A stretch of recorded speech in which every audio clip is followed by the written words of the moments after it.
Olá, hoje o Memórias dos Aposentados tem o prazer de receber a doutora Cirdêmia da Gama Boto, diretora do Departamento de Aposentados da APMP e idealizadora do projeto Memórias dos Aposentados. Doutora, muito obrigada. E hoje vamos ter o prazer, então, de ouvir a sua história, como é que tudo começou dentro do Ministério Público, não é? A sua vida funcional. Obrigada, Dora. Em primeiro lugar, quero agradecer a parceria de vocês todos, da imprensa, da informática, para que esse projeto pudesse vingar como vingou, né? Estamos quase com o livro pronto e eu deixei todos os meus colegas serem cobaias nas entrevistas e fiquei por último. Agora sei bem como é que eu devo proceder. E foram histórias incríveis, não é, Foram histórias incríveis. Nós conseguimos resgatar, assim, realmente a memória do Ministério Público e pretendemos continuar, não é, Dora? Exatamente. Com o segundo volume do livro e com novas entrevistas, se formos agraciados com a reeleição. Se não, por certo, quem nos suceder não vai deixar morrer esse projeto. Não vai, que é um projeto maravilhoso. E eu tenho certeza que os novos promotores e promotoras que estão chegando, essas histórias vão servir de inspiração para eles. Que são histórias incríveis de como foi construído o Ministério Público que eles veem hoje. Realmente é uma história de superação, né, Dora? De superação. De superação. O que a gente extrai de todas as entrevistas é a dificuldade, o caminho íngreme, a força, a luta e a superação para conseguir levar o Ministério Público à frente. E podemos até dizer que nós, os promotores, os mais antigos, não digo nem da minha época, os mais antigos, eles foram batalhadores como quem lutou em uma guerra, não é? Nossa, eles pegaram cidades sem saneamento, sem estradas, Sim. Telefone, demorava 24 horas para receber uma ligação. Pois é, muitos não viram seus filhos nascerem, porque os filhos, as esposas grávidas ficavam com as mães em outra cidade, e quando eles chegavam, o filho já tinha nascido, né? Temos várias histórias assim, né? O livro realmente vai ficar incrível. O livro vai ficar incrível. E eu me sinto muito honrada de poder contar um pouquinho da minha história aqui perto dos meus colegas, dos meus colegas que me antecederam nessas entrevistas. Fica uma história mais fácil, um caminho bem mais fácil, porque à medida que nós vamos progredindo em anos, vamos conseguindo tecnologia, vamos conseguindo avanços, e isso facilita muito mais o trabalho, não é? É verdade. Mas, contando um pouquinho da minha história, eu ingressei no Ministério Público em 1982. Eu sempre tive a vontade de ser advogada. Desde menina, eu sempre gostei muito de línguas, gostei muito de ler. Eu fui criada no interior, mas minha mãe era uma pessoa que gostava muito de leitura e nos incentivou muito a leitura. Eu a perdi muito cedo, mas isso ficou gravado em mim. E eu tive uma professora no ginásio, uma professora de português, que ajudou muito nessa minha escolha, porque eu escrevia coisas e ela corrigia, e ela dava dicas, emprestava livros e tudo mais. Eu sei que quando eu terminei no ginásio, eu já pensava que eu queria ser advogada. Então eu fui fazer clássico. fiz o clássico naquela época para cursar faculdade. Ou você estudava para a área de humanas, ou você estudava para a área de exatas. E para a área de humanas era o clássico, para a de exatas era o científico. Eu fui fazer o clássico. E, nossa, me apaixonei cada vez mais por tudo que dizia respeito à direito. Eu tinha também dentro de mim, assim, um sentimento interessante, né? Criança, menina, mocinha, ter isso desde cedo, mas eu acho que era alguma coisa que me veio assim, ou de alguma coisa vivida, ou de alguma coisa lida. E eu tinha um sentimento assim de que as coisas têm que ser justas. O certo é o certo, o errado é o errado. E de justiça social, inclusive. Eu nunca fiz distinção entre ninguém. Eu era uma menina muito simples e gostava de todas as minhas amiguinhas quando eu era menina, e assim fui enquanto estudante e depois quando profissional, etc e tal. Então eu achava assim que tudo foi feito para todos. Acho que isso também tem um pouco de cunho religioso, né? Porque eu sou temente a Deus, eu sou evangélica e não sou fanática, mas procuro seguir assim, no que posso, as pegadas de Jesus. Para mim, todas as pessoas são muito importantes, né? E você é responsável pelos exemplos que você dá. Você não leva ninguém para um bom caminho só com palavras. Você tem que refletir aquilo que você pensa que deve ser o certo. E assim eu achava que o certo deveria ser que todas as pessoas pudessem ter uma igualdade. Terminei o meu estudo do clássico já sem minha mãe. Perdemos mamãe. Eu vim morar na casa da minha tia.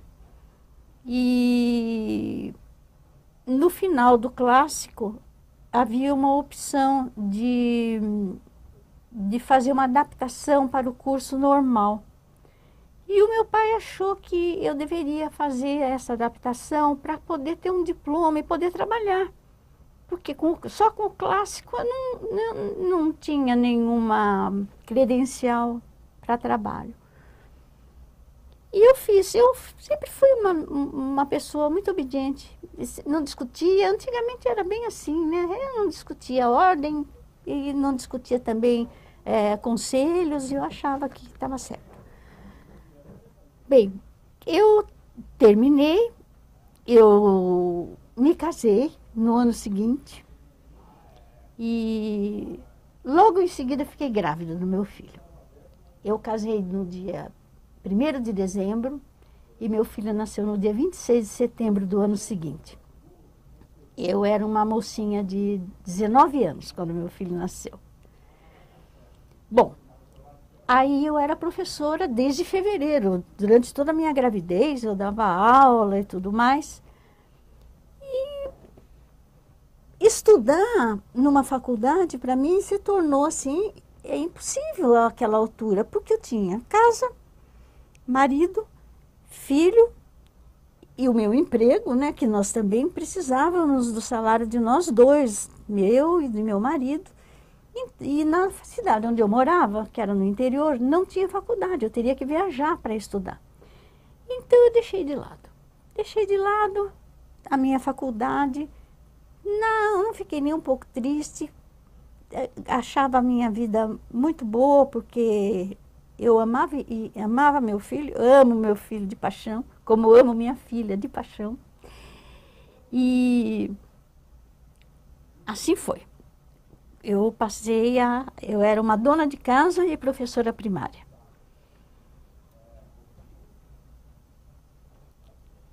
Passados os anos, a minha vida particular tomou outro rumo. Então, eu e meu marido nos separamos. E eu havia prestado um concurso para ser professora efetiva, porque naquela época eu era professora substituta. E eu passei no concurso de professora efetiva, escolhi uma escola de sítio, e eu ia com mais 3 colegas num voo, que a gente pagava para a moça que dirigia, e nós íamos dar aula no sítio, nós 4. Quando chovia, era posta corrente no jipe do dono da venda lá do bairro, e ele vinha até a estrada de asfalto para nos pegar e levar, porque senão o carro não entrava de tanto barro que tinha. Eu trabalhei, para nós isso era uma coisa posta, né? E depois eu abri o Remoção. E era na Escola Caetano de Campos, a escolha. Eu me inscrevi para a Remoção. A essa altura, eu achei que seria melhor para mim e para o meu filho nós voltarmos não, porque nós estávamos lá. Eu estive morando em São Paulo quando minha mãe faleceu na casa da minha tia. E achei que seria bom eu voltar para o convívio. Minha tia foi uma segunda mãe para mim. E então conversei com minha tia e meu tio e fiquei na casa deles, dormi aí, fui à Escola Caetano de Campos para escolher uma escola. Não tinha ideia nem de para onde eu poderia ir. E lá, pela minha classificação, eu fui olhando, etc. Então, o mais perto de São Paulo que eu poderia era Jandira. Então, eu escolhi dar aula em Jandira. E voltei para o interior. Tinha que assumir, não me lembro o dia nem o mês, mas estava marcado o dia que eu tinha que assumir. E fiz a minha mudança. Vim embora com meu filho. Viemos e eu levantava muito cedo. Minha tia morava na Vila Mariana, na rua Vergueiro, esquina com a Lins de Vasconcelos. E a aula em Jandira começava às 7 horas da manhã. Então, eu levantava cedo, tomava o ônibus na Lins de Vasconcelos, às 4 e pouco da manhã, para ir até a Rua Pinheiros, que hoje é Faria Lima, e de lá saiu o ônibus para Jandira às 5h20, para chegar às 7 em Jandira. O dia que minha tia tinha qualquer compromisso e não podia ficar com meu filho, eu levava meu filho comigo. Então nós saímos, imagine se fosse hoje, nesse tempo de violência. Eu levava meu filho. Dora, o meu filho com 5 anos, ele sabia ler, escrever, história, geografia, ciências, matemática, tudo, de todos os anos. Porque na escola de sítio onde eu dava aula, não aqui em Jandira, que eu dava aula por uma série só, mas na escola de sítio, a aula era dada para todas as séries. Então, uma fileira era de 1º ano, a outra de 2º, outra de 3º, outra de 4º. E muitas vezes meu filho foi comigo para o sítio. Então, ele aprendia o que as crianças todas aprendiam. Então, ele aprendia tudo de 1º ano, de 2º ano, ele levava o caderninho e ficava quietinho lá, fazendo a lição. E assim foi. Bem, meu tio, que tinha um parente no IBGE, ele conversou com o parente dele para ver se me encaixava numa pesquisa, para que eu ganhasse mais um pouco, porque professora primária ganha muito pouco, né? Apesar de que eu morava na casa da minha tia e tudo. Mas ele conseguiu para mim que eu fizesse parte daquela pesquisa PNAD, Pesquisa Nacional de Amostra por Domicílio. E a PNAD eu fazia depois que eu voltava de Jandira. Eu dava aula de 7 às 11, pegava o ônibus, voltava, chegava em casa, almoçava, pegava a minha pasta da PNAD, uma vez por semana nós íamos lá entregar a pesquisa e receber uma nova. E eu fazia pesquisa em todos os bairros de São Paulo. Eu ia com o guia de São Paulo Eu tomava todos os ônibus, em todos os bairros, nesses que hoje tem aí, que mataram não sei quantos, não sei o quê. Nunca me aconteceu nada, a não ser algum cachorro correr atrás de mim. Porque o resto era muito tranquilo. E eu ganhava bem na pesquisa. Voltava para casa, dormia cedo, porque tinha que levantar cedo também. Em seguida, meu tio conseguiu para mim, eles eram da secretaria, eles eram da educação. E ele conseguiu um comissionamento na Delegacia Regional de Ensino para que eu não fosse mais para Jandira, que eu ficasse comissionada na Delegacia de Ensino aqui em São Paulo. E eu fui trabalhar na Delegacia de Ensino. Para mim, melhorou muito a minha vida. Aí eles me incentivaram a fazer faculdade. Veja, eles me disseram, veja, agora você não está viajando mais, você está em São Paulo, trabalhando num período que vai dar para coincidir com uma faculdade. Por que você não faz pedagogia? Eu pensei e falei, vou tentar. Mas eu só podia fazer a USP, não podia fazer outra, porque eu não tinha recursos para pagar faculdade particular. E eu estava afastada dos estudos há 11 anos já, né? Tinha terminado meu clássico e adaptação para o normal, fazia 11 anos. Estava afastada da escola. Então, eu resolvi, fui procurar lá o formulário. Na hora que eu peguei o formulário, eu falei, por que eu vou fazer pedagogia se eu sempre quis estudar direito? Eu vou pôr a minha opção direito. Direito. Me inscrevi. Aí eu voltei para casa e contei. Não me inscrevi para pedagogia, me inscrevi para direito. Eu acho que eles pensaram, não demonstraram, mas devem ter pensado que difícil, né? Que ela vai fazer agora, né? Bom, eu tinha um déficit na minha aprendizagem de colegial, porque o clássico não tinha física, química e matemática. E eu ia prestar o vestibular que pedia também essas matérias. E contando lá na Delegacia de Ensino, eu gostava muito do pessoal da Delegacia de Ensino. Inclusive, eu acabei me casando pela segunda vez com o irmão de uma supervisora pedagógica lá da Delegacia de Ensino.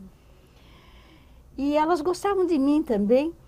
E uma das supervisoras pedagógicas, o nome dela, eu não me lembro o sobrenome, infelizmente, mas o nome dela era Judite.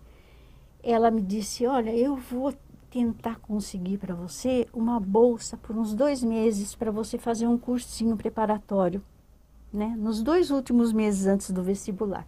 E ela conseguiu mesmo no Equipe. E eu fui, cursei o Equipe e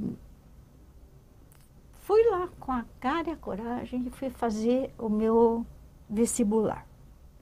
Fiz o vestibular e quando saiu o resultado, eu olhei, eu tinha passado. Eu tinha tirado, imagina, eu tirei 4 em física. Eu não sabia física. Tirei 4 em física, tirei uma nota muito baixinha em matemática de colegial e em química também. Mas eu tirei 4 em física, eu nunca tinha visto física na minha vida, mas foi tudo no chute, né? Porque eu não sabia mesmo. Agora, as outras matérias eu fui muito bem. Então, eu entrei. Aí eu me lembro de que eu fui fazer a matrícula na faculdade, aqui, na Faculdade de Direito. E assim, eu me emociono até hoje quando eu cheguei na porta da faculdade, assim, que eu pus o meu pé na faculdade e pensei assim, eu estou na Faculdade de Direito do Largo de São Francisco. Para mim isso foi um sonho. Uma realização de um sonho, assim, mas uma realização, sabe, uma coisa assim, é muito bonito você dizer que você ficou, que você tem vaidade disso, vaidade daquilo, mas você sentir que você preservou sua autoestima e que você conseguiu, né? É uma coisa incrível.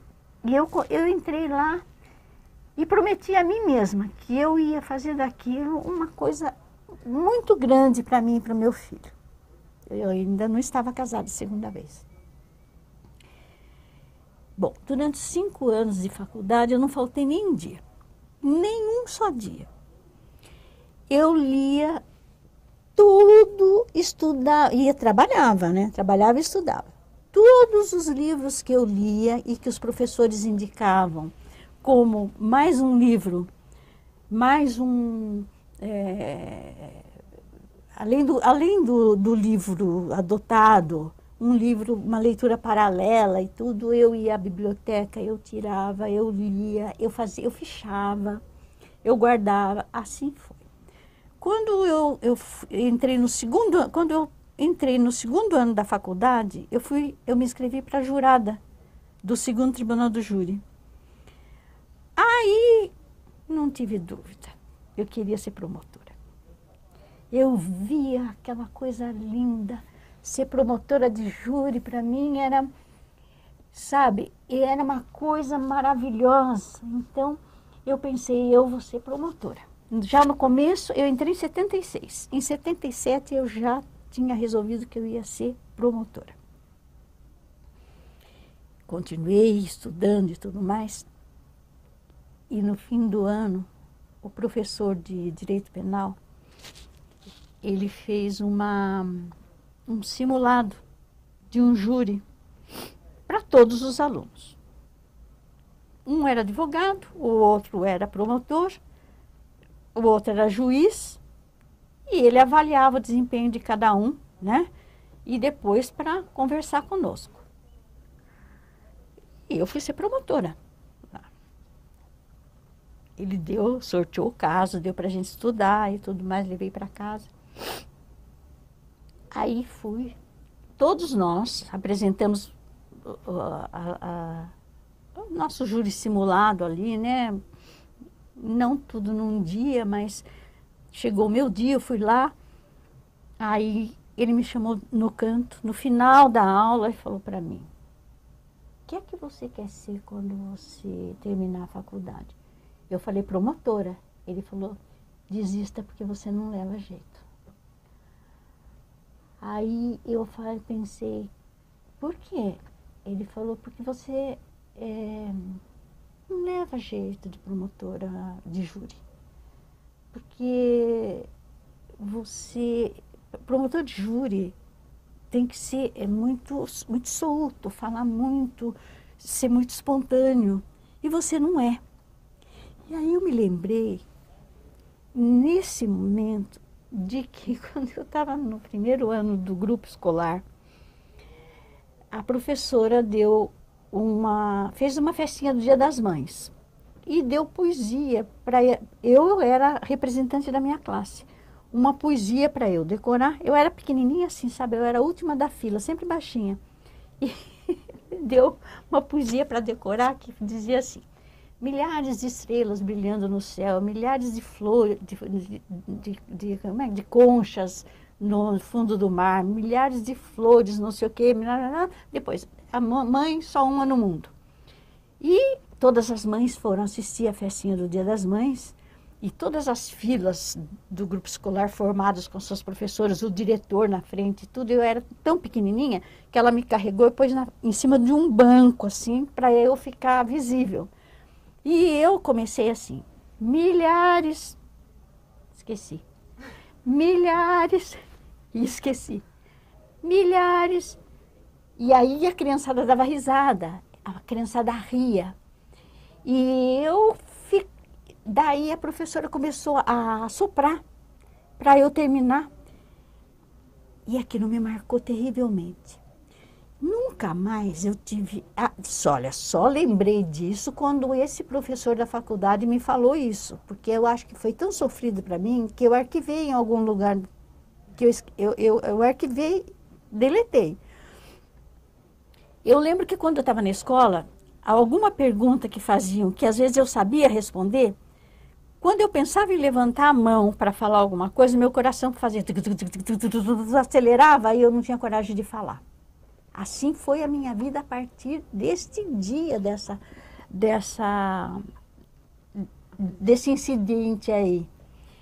Então, quando o professor falou isso, eu lembrei de tudo isso. Aí eu disse assim, pensei comigo. Se eu fui capaz de entrar na Faculdade de Direito do Largo de São Francisco, eu vou ser capaz de ser promotora e vou fazer exame oral e eu vou passar no exame oral. E eu vou ser promotora de júri, sim.